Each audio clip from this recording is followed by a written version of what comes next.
Hello foodies, welcome to guys kitchen. ಇವತ್ತು ಮತ್ತೊಂದು recipe. ಇದು ಬಂದು ಚಪಾತಿ ಪೂರಿ ಜೊತೆಗೆ ಹೊಂದ್ಕೊಳ್ಳೋಂಥ ಒಂದು ಸಾಧನ ಅಂತ ಹೇಳ್ಬೋದು.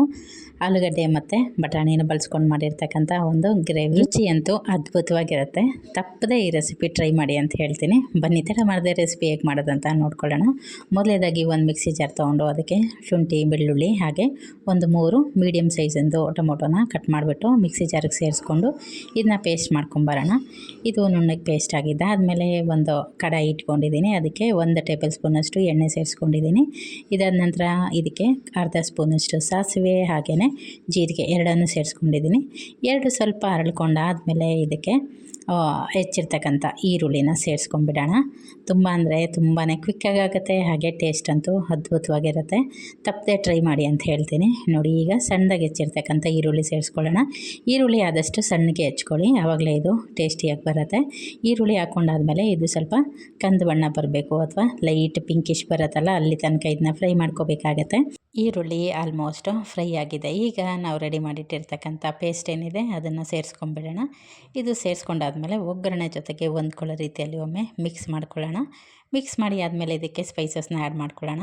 ಕ್ಯಾಮ್ರಾ ಆಫ್ ಆಗಿತ್ತು, ಕೆಲವೊಮ್ಮೆ ಈಗ ಆಗುತ್ತೆ, ಆದ್ರೂ ನಾನು ಹಾಗೆ ಹೇಳ್ತೀನಿ, ನೋಟ್ ಮಾಡ್ಕೊಳ್ಳಿ. 1/4 ಸ್ಪೂನಷ್ಟು ಅರಿಶಿನದ ಪುಡಿ, 1 ಸ್ಪೂನು ಅಚ್ಚ ಖಾರದ ಪುಡಿ, ಇದೇ ಸ್ಪೂನಲ್ಲಿ 1.5 ಸ್ಪೂನಷ್ಟು ಧನಿಯಾ ಪೌಡರನ್ನು ಸಹ ಹಾಕ್ಕೊಂಡಿದ್ದೀನಿ. ಇನ್ನೂ ಸ್ಪೈಸಸ್ನ ಆ್ಯಡ್ ಮಾಡ್ಕೊಬೇಕು, ಬಟ್ ಈ ಹದದಲ್ಲಿ ಈ 3 ಮಾತ್ರ ಆ್ಯಡ್ ಮಾಡ್ಕೋಬೇಕಾಗತ್ತೆ. ಜೊತೆಗೆ ರುಚಿಗೆ ತಕ್ಕಷ್ಟು ಉಪ್ಪು ಇಷ್ಟನ್ನು ಹಾಕ್ಕೊಂಬಿಟ್ಟು ಇದನ್ನು ಮಿಕ್ಸ್ ಮಾಡ್ಕೊಳ್ಳೋಣ. ಇದು ಒಂದು ಚೆನ್ನಾಗಿ ಎಣ್ಣೆ ಬಿಟ್ಕೊಂಬರ್ಬೇಕು, ಅಲ್ಲಿ ತನಕ ಇದನ್ನು ಬೇಯಿಸ್ಕೋಬೇಕಾಗತ್ತೆ. ಚೆನ್ನಾಗಿ ಕುದಿಬೇಕು. ಈ ಮಸಾಲನೂ ಸಹ ಹೊಂದ್ಕೊಂಡು ತುಂಬ ಚೆನ್ನಾಗಿ ಗ್ರೇವಿಯನ್ನು ಅದು ರೆಡಿ ಆಗುತ್ತೆ. ಇಷ್ಟು ಆಗಿದ್ದಾದಮೇಲೆ ಇದಕ್ಕೆ ಎಣ್ಣೆ ಬಿಟ್ಕೊಂಬರ್ತಾ ಇದೆ ನೋಡಿ. ಈಗ 1 ಸ್ಪೂನಷ್ಟು ಕಡಲೆ ಹಿಟ್ಟನ್ನು ಆ್ಯಡ್ ಮಾಡ್ಕೊತಾ ಇದ್ದೀನಿ. ಕಡಲೆ ಹಿಟ್ಟು ಮಾಮೂಲಿ ಬಜ್ಜಿ ಬೋಂಡಾಗೆಲ್ಲ ಯೂಸ್ ಮಾಡ್ತೀವಲ್ಲ, ಅದನ್ನು ಹಾಕ್ಕೊಂಡಾಗಿ ಒಂದು 3 ನಿಮಿಷ ಬೇಯಿಸ್ಕೊಳ್ಳಿ. ಅದಾದ ನಂತರ ಹೆಚ್ಚಿರ್ತಕ್ಕಂಥ ಆಲೂಗಡ್ಡೆನ ಸೇರಿಸ್ಕೊಂಡು 2 ನಿಮಿಷ ಹೊಂದ್ಕೊಳ್ಳೋ ರೀತಿಯಲ್ಲಿ ಮಿಕ್ಸ್ ಮಾಡ್ಕೊಳ್ಳಿ. ಇದಾದ ನಂತರ 1 ಟೀ ಕಪ್ ಬರುತ್ತಲ್ಲ, ಅದರಲ್ಲಿ 1 ಗ್ಲಾಸಷ್ಟು ಮಾತ್ರ ನೀರನ್ನ ಆ್ಯಡ್ ಮಾಡ್ಕೊಂಡಿದ್ದೀನಿ. ಇನ್ನೂ ಮಾಡ್ಕೋಬೇಕಾಗಿರತ್ತೆ, ಬಟ್ ಈಗ 1 ಕಪ್ನ ಮಾತ್ರ ಸೇರಿಸ್ಕೊಂಡಿದ್ದೀನಿ. ಈಗ ಇದನ್ನು ಒಂದು 4ರಿಂದ 5 ನಿಮಿಷ ಬೇಯಿಸ್ಕೊಳ್ಳೋಣ. ನೋಡಿ, ಎಣ್ಣೆ ಎಲ್ಲ ತೇಳ್ಕೊಂಬಂದಿದೆ. ಆಲೂಗಡ್ಡೆನೂ ಆಲ್ಮೋಸ್ಟು ಬೆಂದಿದೆ. ಒಮ್ಮೆ ಚೆಕ್ ಮಾಡ್ಕೊಂಡು ನೋಡಿ, 80% ಆಲೂಗಡ್ಡೆ ಬೆಂದಿರಬೇಕು. ಅಷ್ಟು ಬೆಂದಿದೆ ಅಂದರೆ ಈ ಹದದಲ್ಲಿ ಅರ್ಧ ಸ್ಪೂನಷ್ಟು ಜೀರಿಗೆ ಪುಡಿನ ಸೇರಿಸ್ಕೊಳ್ಳಿ. ಹಾಗೆ 1 ಕಪ್ಪಷ್ಟು ಹಸಿ ಬಟಾಣಿನ ಸೇರಿಸ್ಕೊಂಡು ನಂತರ ಒಂದೇ ಒಂದು ಹಸಿಮೆಣ್ಸಿನ್ಕಾಯಿನ ಹೀಗೆ ಮಧ್ಯಕ್ಕೆ ಸೀಳ್ಬಿಟ್ಟು ಸೇರಿಸ್ಕೊಂಡಿದ್ರೆ ಆಯಿತು.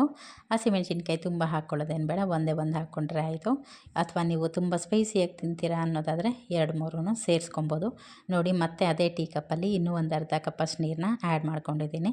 ಟೋಟಲಾಗಿ ಈ ಕಪ್ಪಲ್ಲಿ 2 ಕಪ್ಪಷ್ಟು ನೀರನ್ನ ಇಲ್ಲಿ ಬಳಸಿದ್ದೀನಿ. ನೀರು ಹಾಕಿ ಮಿಕ್ಸ್ ಮಾಡಿ ಆದಮೇಲೆ ಅರ್ಧ ಸ್ಪೂನಷ್ಟು ಗರಂ ಮಸಾಲಾನ ಸೇರಿಸ್ಕೋಬೇಕಾಗತ್ತೆ. ಇದನ್ನು ಮತ್ತೊಮ್ಮೆ ಲಿಡ್ನ ಕ್ಲೋಸ್ ಮಾಡಿ ಒಂದು 2-3 ನಿಮಿಷ ಬೇಯಿಸ್ಕೋಬೇಕಾಗತ್ತೆ. ಚೆನ್ನಾಗಿ ಬಟಾಣಿ ಎಲ್ಲ ಬೇಯಬೇಕು. ಇದಾದ ನಂತರ 1 ಸ್ಪೂನಷ್ಟು ಕಸೂರಿ ಮೇಥಿನ ಹಾಗೆ ಕೈಯಿಂದನೇ ಕ್ರಷ್ ಮಾಡಿಕೊಂಡು ಹಾಕ್ಕೊಳ್ತಾ ಇದ್ದೀನಿ. ಕೊನೆಯದಾಗಿ ಕೊತ್ತಂಬರಿ ಸೊಪ್ಪು ಹಾಕಿಬಿಟ್ಟು ಮಿಕ್ಸ್ ಮಾಡಿಕೊಂಡ್ರೆ ಸೂಪರಾಗಿರ್ತಕ್ಕಂಥ ಗ್ರೇವಿ ರೆಡಿ ಆಗುತ್ತೆ. ನೀವು ಕೂಡ ಟ್ರೈ ಮಾಡಿ ಆದಮೇಲೆ ಹೇಗಾಗಿತ್ತು ಅಂತ ಕಮೆಂಟ್ ಮಾಡೋದನ್ನ ಮರಿಬೇಡಿ. Thank you. Every night, I we paradise, seems